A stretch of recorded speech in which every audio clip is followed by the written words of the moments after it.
Yeah, nah.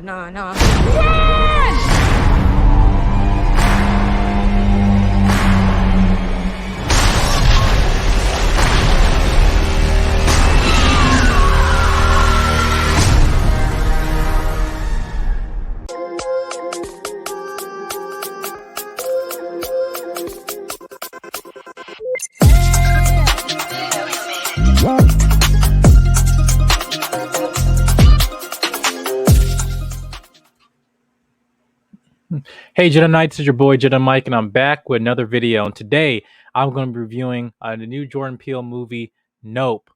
This I had the privilege of actually seeing this yesterday, and I'm going to be telling you guys, you guys are in for a treat. Before we get into the review, make sure you guys hit the subscribe button, comment, like, and share. Hit notification bell on the upcoming videos we got coming from this channel. But yeah, let's get right into the review of this video of this film, Nope.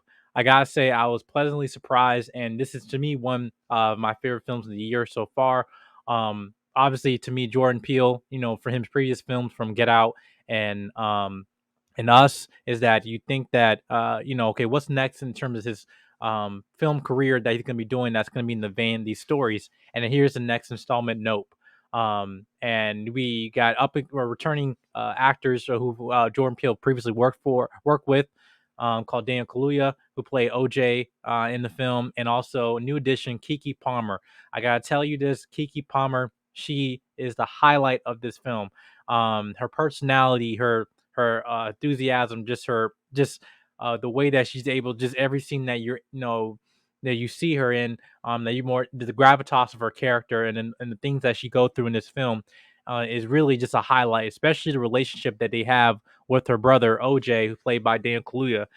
We also got addition of Steven Yen, who plays Ricky in this film as well. It's just weird just to see now you never seen him in these type of roles before. But I'm very happy as a fan of The Walking Dead to see him in new roles that are able to show his acting capability. But yeah, this film is centered around in a town of two characters called the Haywood family. They basically are a family that runs a business of horses for the film industry, right? And in the beginning of this film, it starts off with their father, who dies suddenly, and basically OJ's rushing him to the hospital, and then that's basically where the story began and how he died. Well, that really can result of what happened. He was actually impaled through the eye, and they don't know like what happened to his character, but which you find out later in the film what happened. And when we get into the rest of the story, we start off seeing now OJ is taking care of the family business and everything, and then Keke Palmer's character Emerald comes in and basically kind of be a little bit of a thorn in his back and everything. He's trying to keep on with the business and everything, and try to get in business with the other character Ricky, which you see played by Steven Yen. And I don't want to reveal too much about this movie because there's some very big surprises in this film. But one thing I gotta say that this is probably one of the most ambitious films that Jordan Peele has made to date is that you see that the scope of this film being shot in IMAX. There's no other way to see this film other than having a theatrical experience. Please see this film in IMAX. I can say that for this using IMAX cameras, you can see some of the shots that they do using uh in terms of the perspective as an audience member, that you actually feel you're in the presence of this environment, and being these characters. Would you have this alien, so-called alien event happening? And I love what they did in terms of the way they utilized just the cinematography in this film.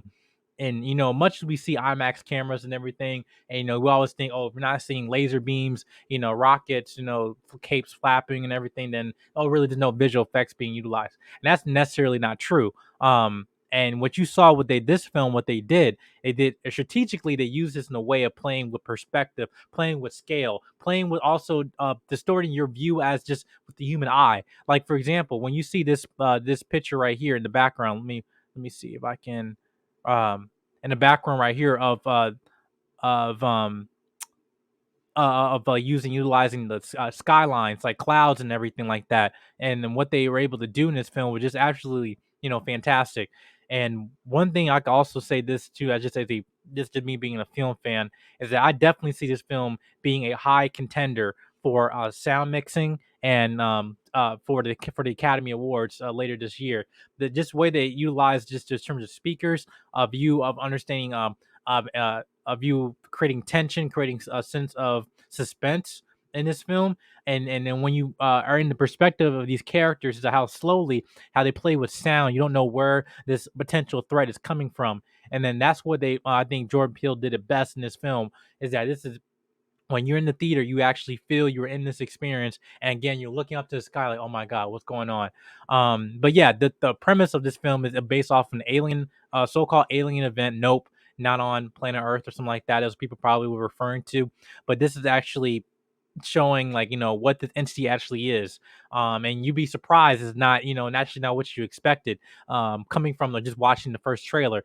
And I'm not going to give the twist of this film away or anything like that, but again, how they utilize just terms of fear, emphasizing again so the scope of scale, that really did a fantastic job. But one thing for me, again, the highlight of this film, as I mentioned with Keke Palmer and Daniel Kaluuya, is that their performance as brother and sister is something we really have not seen a lot in movies and like recently, at least done in a very effective way like this. Is that you actually see a positive brother and sister relationship, and even then they have their own experiences coming in, they're trying to run a family business. But you also see Keke Palmer's character Emerald trying to make a stable for herself and everything, and trying to get the answers in terms of what's going on. Daniel Kaluuya's character OJ, basically because of the death of his father, he has this this adrenaline that he cannot stop. Like, we need to no, we cannot leave. We need to get understand what the bottom what the situation is and what they do. The mystery of this film, really, I think you guys would be in for a pleasant surprise.